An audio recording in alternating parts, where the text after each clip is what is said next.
आप सबने भगवान विष्णु के मोहिनी अवतार की कथा के बारे में तो सुना ही होगा।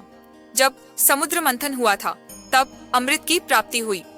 देवताओं और असुरों में विवाद हुआ कि अमृत किसे मिले, देवताओं को या असुरों को। तो उस समय विष्णु भगवान ने मोहिनी रूप धारण किया। मोहिनी रूप इतना सुंदर था कि असुर सम्मोहित हो गए और अमृत देवताओं को प्राप्त हुआ। उस दिन वैशाख माह के शुक्ल पक्ष की एकादशी थी। उस दिन भगवान विष्णु के मोहिनी अवतार धारण करने के कारण उस एकादशी को मोहिनी एकादशी के नाम से जाना जाता है। दोस्तों, तब से वैशाख माह के शुक्ल पक्ष में पड़ने वाली एकादशी को मोहिनी एकादशी के नाम से जाना जाता है। तो दोस्तों, हर बार की तरह एकादशी के व्रत को लेकर लोगों में कंफ्यूजन है कि मोहिनी एकादशी का व्रत कब रखा जाएगा। मोहिनी एकादशी 7 मई को है या 8 मई को। तो वीडियो को शुरू करने से पहले दोस्तों, मैं हूँ सुनीता और स्वागत करती हूँ आप सभी का आपके पसंदीदा चैनल दिव्य टेल्स में। तो आज की इस वीडियो में मैं आपको मोहिनी एकादशी व्रत की तिथि, इस दिन का सूर्योदय और सूर्यास्त का समय, ब्रह्म मुहूर्त का समय, राहु काल, प्रदोष काल, अभिजीत मुहूर्त, यम घंटा, गुलिकाल, सभी शुभ और अशुभ समय के साथ साथ व्रत के नियम, व्रत के पारण का समय और हरिवासर कब से कब तक रहेगा और व्रत का पारण किस चीज का सेवन करके करना है, इन सभी महत्वपूर्ण बातों के बारे में बात करेंगे। दोस्तों, आपको दिव्य टेल्स चैनल पर हर एक जानकारी बिल्कुल सही, सीधी और सटीक साधारण जनभाषा में मिलेगी। चाहे वह जानकारी तिथि, मुहूर्त, पर्व और पूजा विधि की हो या फिर किसी भी उपाय की हो। हमारे इस चैनल पर अफवाह और गलत जानकारी बिल्कुल भी नहीं दी जाती है। चाहे तो आप क्रॉस चेक भी कर सकते हैं। इसलिए अगर आप दिव्य टेल्स पर नए हो तो विश्वास के साथ चैनल को सब्सक्राइब करके पास वाले बेल आइकन को प्रेस कर दीजिए ताकि मेरी नई वीडियो का नोटिफिकेशन सबसे पहले आपको मिल सके। तो दोस्तों, सबसे पहले मैं आप सभी का कंफ्यूजन दूर कर दूं। इस वर्ष 2025 में मोहिनी एकादशी का परम पावन व्रत गुरुवार 8 मई को रखा जाएगा, लेकिन एकादशी व्रत के नियम का पालन आपको दशमी तिथि से करना होता है। दशमी तिथि को व्रतधारी के साथ साथ घर के अन्य सदस्यों को भी तामसिक भोजन जैसे चावल, लहसुन, प्याज, मसूर, मांस, मछली, अंडे, शराब, नशीले पदार्थ, बचा हुआ भोजन, मशरूम, हरा प्याज, तंबाकू आदि का सेवन नहीं करना है। चावल तामसिक भोजन नहीं है, पर एकादशी व्रत में चावल का निषेध है। इसके पीछे एक पौराणिक कथा है। वो कथा भी मैं आपको इस वीडियो में सुनाऊंगी, तो आप वीडियो के एंड तक मेरे साथ इस वीडियो में बने रहिए। एकादशी तिथि का प्रारंभ 7 मई को सुबह 10:22 पर हो जाएगा। वही एकादशी तिथि का समापन 8 मई 2025 को दोपहर 12:30 पर होगा। ऐसे में उदया तिथि अनुसार व्रत 8 मई को रखा जाएगा। हरिवासर 8 मई को शाम 7:07 पर समाप्त होगा। तो व्रत का पारण 9 मई को सुबह 5:34 से 8:16 के मध्य किया जाएगा। व्रत का पारण कुशा के जल से किया जाए तो बहुत ही श्रेष्ठ है। कुशा जल से व्रत का पारण नहीं कर पाए तो आप तुलसी दल से भी व्रत पारण के मुहूर्त में व्रत का पारण करें। 8 मई को ब्रह्म मुहूर्त 4:10 से 4:53 तक रहेगा। इस दिन सूर्योदय 5:17 पर होगा और सूर्यास्त शाम 6:32 पर होगा। शुभ चौघड़िया मुहूर्त के अनुसार पूजा का शुभ मुहूर्त सुबह 5:17 से 6:56 तक रहेगा। राहु काल दोपहर 2:02 से सुबह 5:47 से 7:45 तक रहेगा है। यम घंटा 26 मिनट तक रहेगा। गुल्ली काल सुबह 9:05 से 10:44 तक रहेगा। अभिजीत मुहूर्त सुबह 11:57 से दोपहर 12:50 तक रहेगा। दूर मुहूर्त सुबह 10:11 से 4:21 तक रहेगा। प्रदोष काल शाम 6:59 से 9:07 तक रहेगा। अगर आप रोजाना अपना राशिफल जानना चाहते हैं तो आप मुझे कमेंट सेक्शन में कमेंट जरूर करें। मैं आप सभी के लिए आपका दैनिक राशिफल जरूर लेके आऊंगी। अब बात करते हैं मोहिनी एकादशी व्रत के महत्व की। तो दोस्तों, यह कोई साधारण व्रत नहीं है। इस दिन भगवान विष्णु ने मोहिनी रूप धारण करके धर्म की रक्षा करी थी। तो जो भी व्यक्ति इस दिन व्रत करता है वह सभी प्रकार के सांसारिक मोह के बंधन से मुक्त हो जाता है। अब व्रत के नियम जान लेते हैं। आप 8 मई को ब्रह्म मुहूर्त में उठे, स्नान कर स्वच्छ कपड़े धारण कर लें, फिर घर के मंदिर में साफ सफाई कर लें। मुख्य द्वार पर गंगा जल छिड़क कर मुख्य द्वार की शुद्धि करें। हल्दी या कुमकुम से मुख्य द्वार के दोनों तरफ शुभ चिन्ह जैसे स्वास्तिक या ओम या श्री बनाए। यह चिन्ह घर में सकारात्मक ऊर्जा लाते हैं। इस दिन तुलसी जी में जल ना डालें और ना ही तुलसी को तोड़ें, लेकिन तुलसी जी का पूजन जरूर करें। मोहिनी एकादशी पर तुलसी माता को दीपक दिखाना, उनके समक्ष दीप जलाना अत्यंत पुण्यकारी होता है।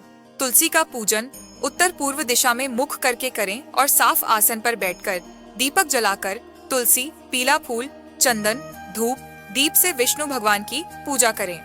फिर व्रत का संकल्प लें और ओम नमो भगवते वासुदेवाय या ओम विष्णुवे नमः का जाप करें।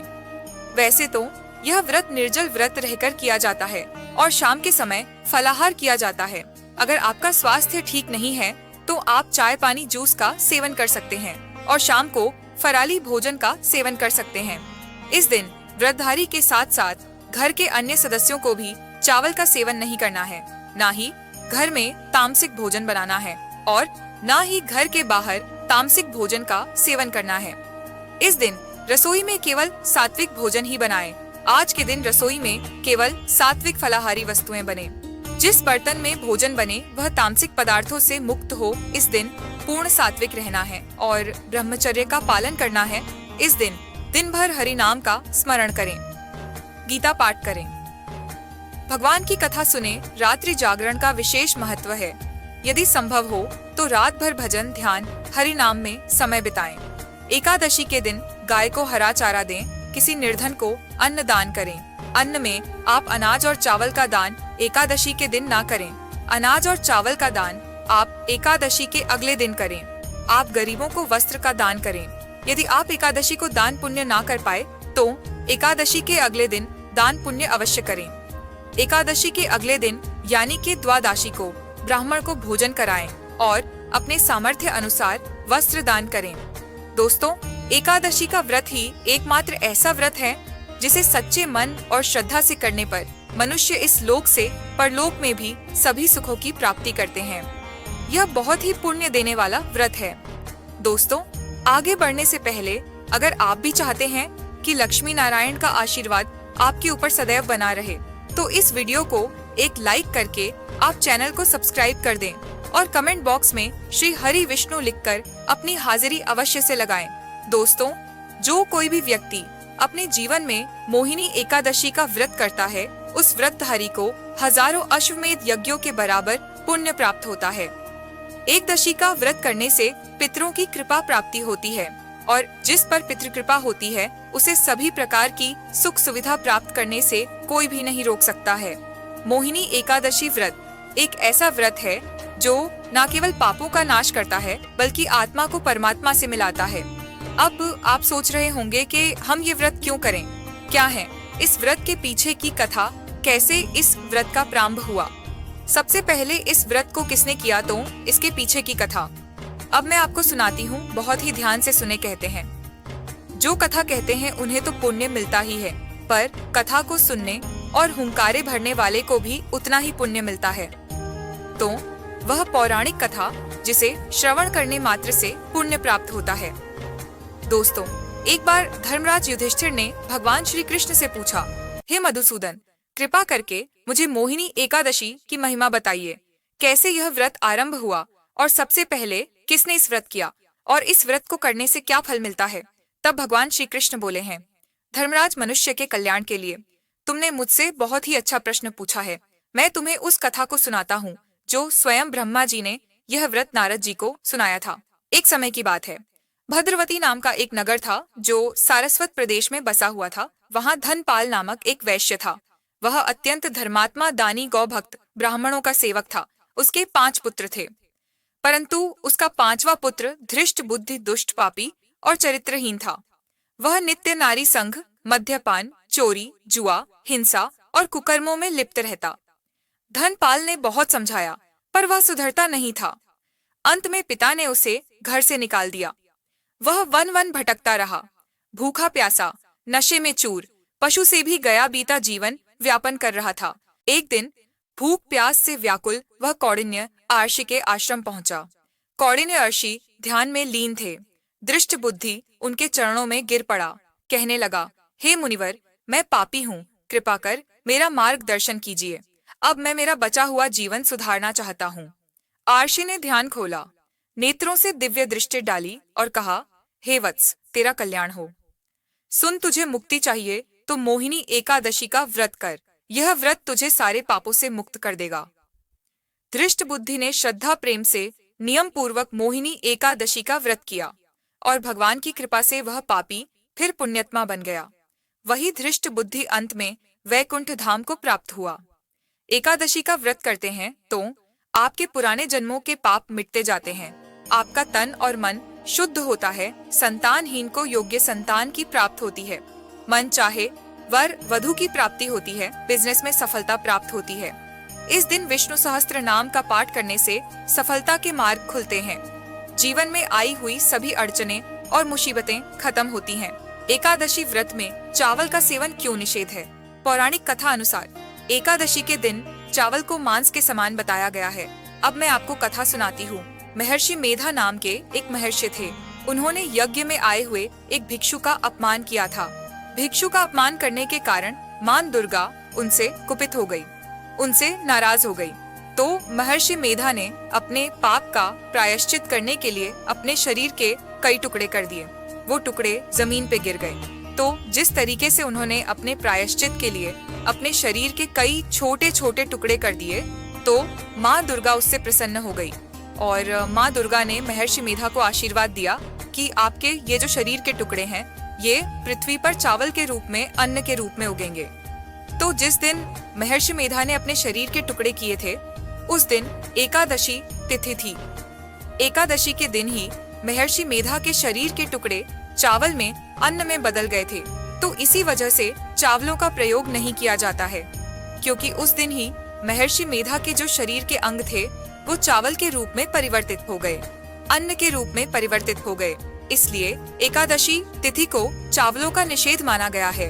चावलों को जीव के बराबर माना गया है। इसलिए एकादशी के दिन चावल का दान भी नहीं किया जाता है, ना ही अन्न का दान किया जाता है। चावल का और अन्न का दान द्वादशी तिथि को किया जाता है। तो यह थी आज की वीडियो। इसमें मैंने आपको संपूर्ण जानकारी दे दी है एकादशी के व्रत के बारे में।